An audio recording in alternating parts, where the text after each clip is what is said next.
अध्याय 15 श्री गणेशाय नमः. अंतरी स्वामी भक्ती जडता, चारी पुरुषार्थ येती हाता. पाप ताप दैन्य वार्ता, तेथे काही न उरेची.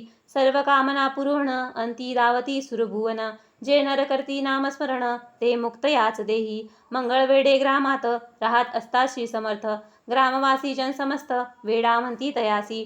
शीतोष्णाची भीती नसेची ज्यांची या चित्ता. सदा अरण्यात वसती, एकांत स्थळी समर्थ.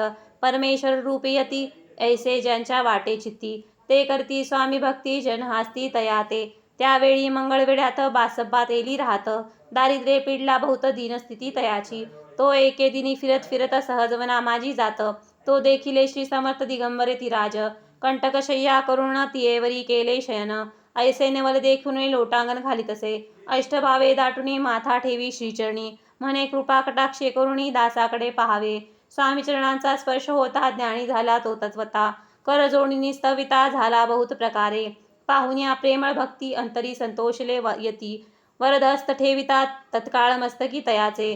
बासप्पाचे श्रीचरणी मन झडले तैपासुनी. राहू लागले निशिदिनी स्वामी सन्निध आनंदे. मग बासप्पाची कांता ऐकुन्या ऐशी वार्ता. करीत असे आकांत, म्हणे घर बुडाले. बासप्पा येता गृहासी, दुष्टोत्तर बोले त्यासी. म्हणे सोडले संसारासी, वेड काय लागले.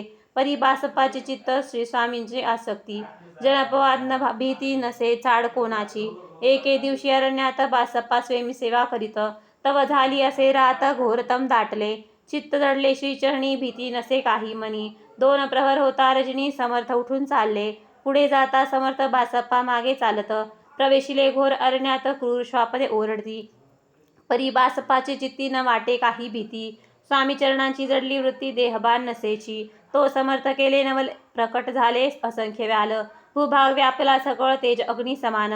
पादस्पर्शा सर्पा झाला, बासप्पा भानावरी आला. अपरिमी देखिला सर्पसमूह चोहीकडे. वृक्षशाखा अवलोकित, तो सर्पमय दिसत. मागे पुढे पाहत, तो दिसत सर्पमय. पाहुण्या ऐशी परी भयभीत झाला अंतरी. तो तयासी वधूरोत्तरी, समर्थ काय बोलले. भिवू नकोस या समयी, जितके पाहिजे तितके घेई. न करी अनुमान काही, दैव तुझे उधेले. ऐसे बोलता समर्थ, बासप्पा भय सोडून त्वरित. एक करी घेऊन अंगवस्त्र टाकीत झाला सर्पावरी. गुंडाळून सर्प त्वरित सत्वर उचलून घेत. तव सर्प गुप्त झाले, तेजही नष्ट झाले.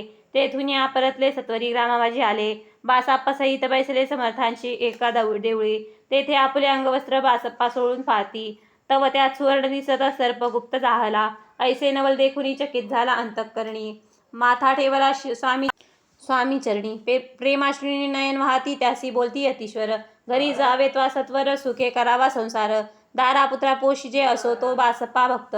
संसार सुख उपभोगित रात्रंदिन, श्री स्वामी समर्थ. मंत्र जपे अत्याधरे. इति श्री स्वामी चरित्र सारामृत नाना प्रकृत कथा समंत. सदा भाविक परिसोत, पंचदशोऽध्याय गोढा. श्री स्वामी चरणार्पणस्तु. श्रीरस्तु शुभं भवतु.